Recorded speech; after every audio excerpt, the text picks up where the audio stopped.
Hello everybody and welcome back to another episode of D Thoughts.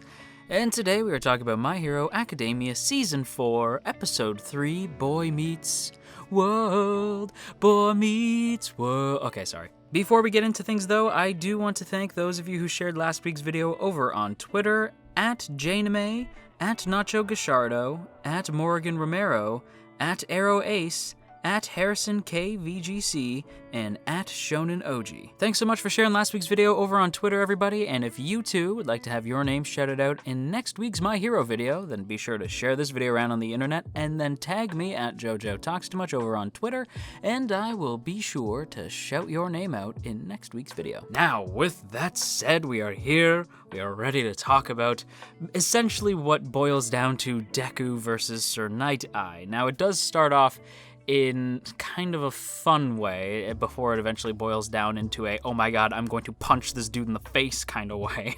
I like Sir Nighteye, but ooh, my boy's asking for a punch. Like, I get it. I understand that he's only saying this out of concern for the symbol of peace and for an All Might in and of as a person, you know.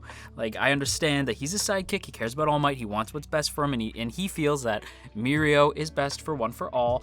I get it. I get it. But Deku's my boy, and if you talk smack about my boy one more time. Okay, no, but really, the episode beginning with the face-off, and I don't mean the physical, like fisticuffs face-off, because they don't even really go fisticuffs. It's more of like a try to get this thing from me kind of thing. But before we even get to that, we have the ultimate face-off, the one that really matters, the fanboy-off. Because yes, these two actually go toe-to-toe in who knows more about All Might facts, and that kind of killed me. I absolutely loved that. I thought that was such a fun way to show that these two have a lot more in common than maybe Sir Nighteye would like to admit. Not to mention the fact that Deku actually has somebody who can talk as much about All Might as he can, which is it was just a really charming scene. It was fun seeing Mirio like be excited for his new little brother Deku. You know, he was just like, yeah, my boy got in. This is great. Or not got in, but like, yeah, my boy's here. He's gonna take the test, or not even take the test. Like, he might get in. He didn't get him to laugh, but at least he got him to talk, and that's good. You know, like Mirio was getting excited for his little bro, and I love that I get to say that Mirio was excited for his little bro. It was just a fun opening scene, you know. It got us excited to kind of see what Sir Nighteye is like, what the detective agency is like. I guess Bubble Girl too. Listen, that outfit is ridiculous. I'm not going to talk about Bubble Girl much since we don't know enough about her, but that outfit is ridiculous. Somebody told me that it was drawn by a fan. I believe it. I don't hate it, but it's just kind of funny to look. Like, when you look at it, I'm like, you stand out big time. And I guess that's the point. I don't know. I don't really have an opinion on Bubble Girl quite yet because I don't know her character, but I do know that her outfit is kind of silly, much like the whole opening scene. I thought the whole opening scene was really fun and goofy and a nice way to start on a lighter note before things get, you know, My Hero-esque intense. And what do I mean by that? I mean that, of course, when it comes to My Hero Academia, the only thing more intense than the action is the character drama, is seeing Deku try to live up to the legacy that is All Might. And the whole Sir Nighteye and his stamp test is just a total embodiment of that fact. And I want to talk a little bit about Sir Nighteye himself, because I usually, and in this case I still do, love these types of characters. The characters who are like the sort of standoffish, quiet Magane types, you know. It's part of the reason why I liked Ida, although Ida's not so much standoffish, he's just like a crazy Magane type. But I still like Ida too. Ida, my favorite in Class 1A, yes, I said that. And Sir Nighteye has the potential to be one of my favorite pro heroes, although again, like I said in the beginning of the video, I wanted to punch him in the face at one point. But it's part of the reason why I like him, because with some characters that I love, I also want to punch them in the face when they're acting like kind of a jerk. And Sir Nighteye is acting like kind of a jerk, but I understand why. He loves All Might. He clearly loves All Might as much as Deku. Heck, he was the man's sidekick. So when he found out about One for All, which I was like, how does he know about that? And then I remembered, like, oh yeah, sidekick, of course he knew that. And he can see into the future and stuff like that. So it makes sense. But I was sort of like flabbergasted by the fact that he knew, and not only that he knew that Mirio was the other option. And I was like, whoa, and that was a big shocker. But not that Mirio was the other option. We knew this, but the fact that Sir Nighteye knew is kind of a surprise, and then again, kind of not, because like of course he knew. That's why Mirio's there.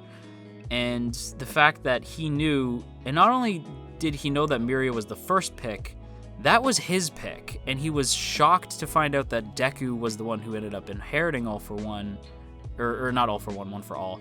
Dang it! I said this last week that I get confused between the two, so I'm sorry if I confuse them. That's my bad.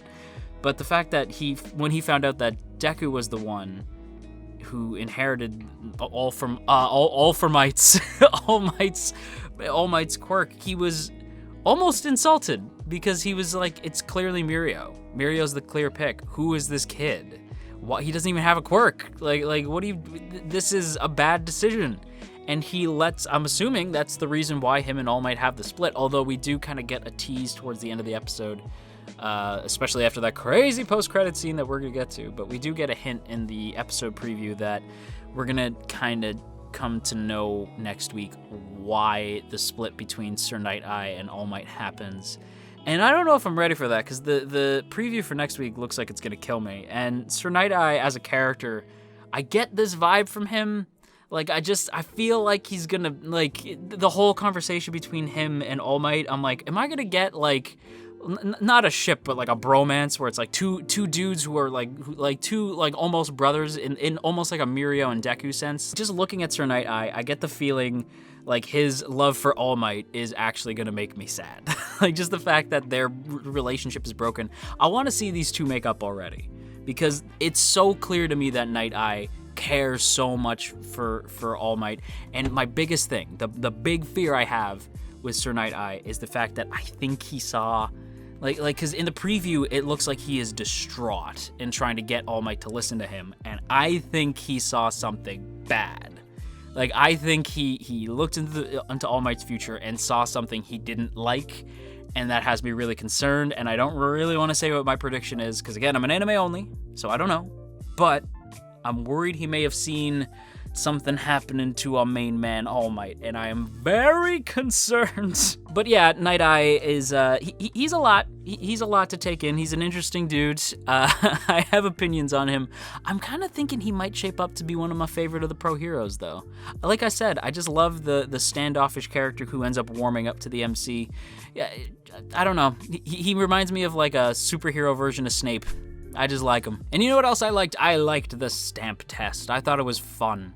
I like the fact that they're able to have an action scene whilst also building the characters of Sir Nighteye, as well as improving upon Deku's characters, adding in that sort of uncertain, like, Deku's always been uncertain about whether or not he can live up to All Might's legacy, but adding in the fact that there was somebody else, that Mirio, this other student who not only does Deku know, not only does Deku have a close bond with now, but someone that Deku looks up to, and even Deku would likely admit would make a good candidate for One for All.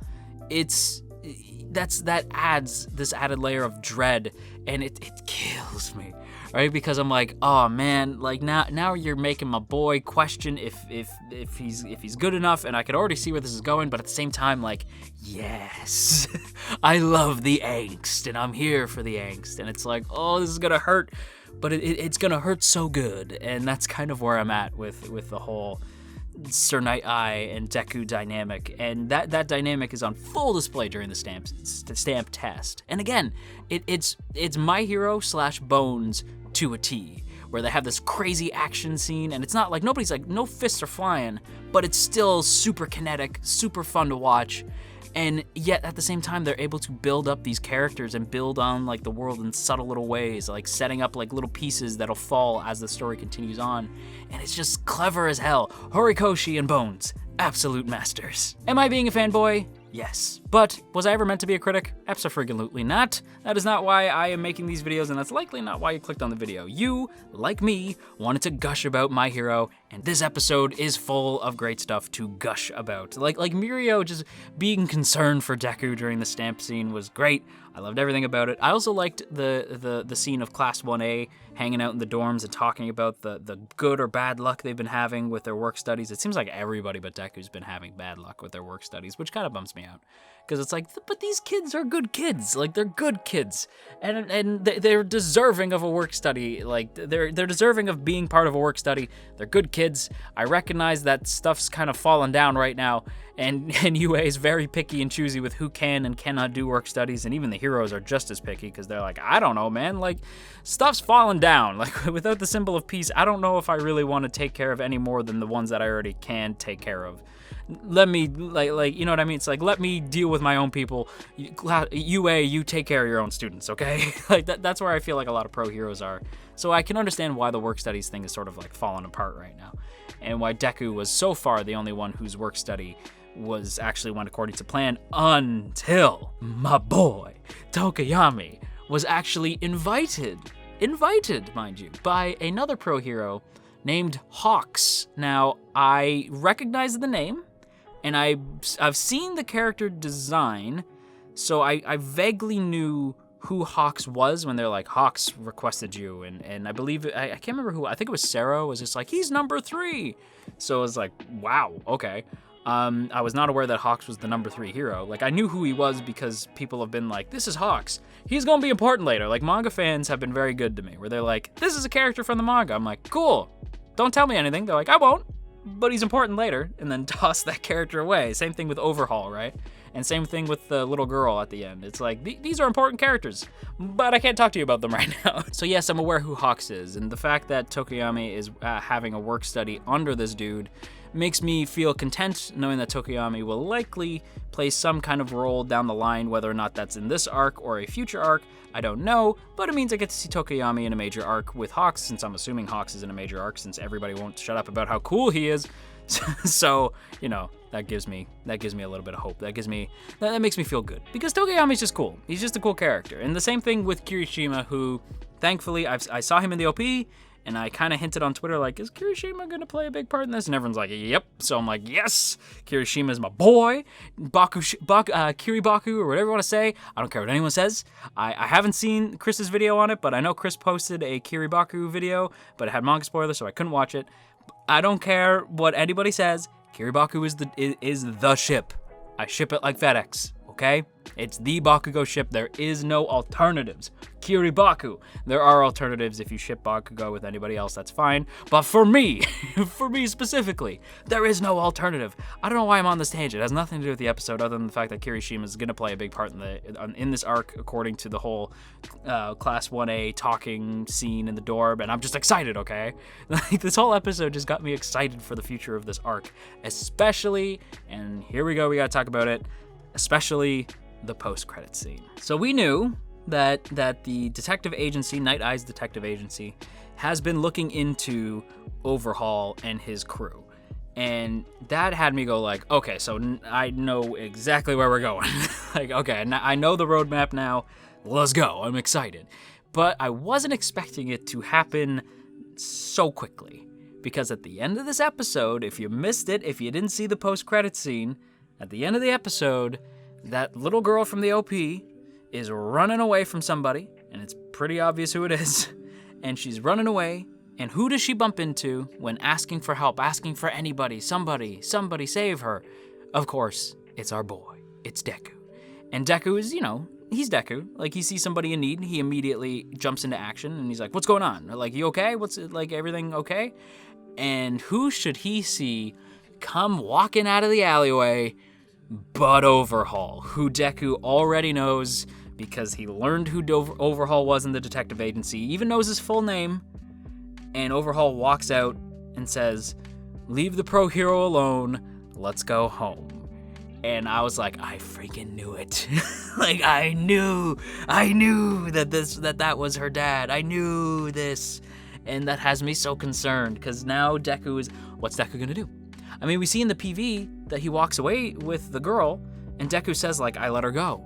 But, like, does he actually let her go, or is there a tussle over, like, the protection of this kid, or does Deku just let her go? Because technically that would be the smart thing, is just be like, okay, I'm gonna let this girl go, but I'm still gonna save you, don't worry, but I have to let you go, because if he knows that I'm onto him, we're all in trouble. So, like, I can see Deku making that sort of smarter play, but either way, I don't know what's gonna happen, but I'm freaking excited. My Hero Academia never a dull moment. With that said, everybody, I have to give this week's episode a very strong rank of A. I absolutely loved it. I cannot wait for more. I know I'm fanboying, but I don't care. On that note, everybody, that just about wraps everything up. But before we go, as always, I want to give a big shout out to the good folks over on Patreon, namely those in the Earl Grey tier: Calvin Atkinson, Crowbar of Irony, Dominic, Urza, Ginkotaku, No For Nothing, Maria Teresa, Mirth Mouser, Omner Garamond, Cell, Shadow Creative, Sipco Games, Somastan, Steven, Tristan, and Verdon. Thank you all so much for your continued support over on Patreon, and hey, if you too would like to join the T Squadron, then by all means go ahead and check out that first link in the description to check out our Patreon page, see all the cool rewards you can get for as little as $1 a month, and get access to our Patreon exclusive Discord. But on that note, everybody, that's going to be a video, so I hope you all enjoyed, and if you did, you've probably been on the internet long enough to know what to do already, so I ain't going to tell you, but I will say that it is appreciated. And if you are feeling stressed out today, then you go have yourself a warm cup of tea, and I will talk to you all again real soon.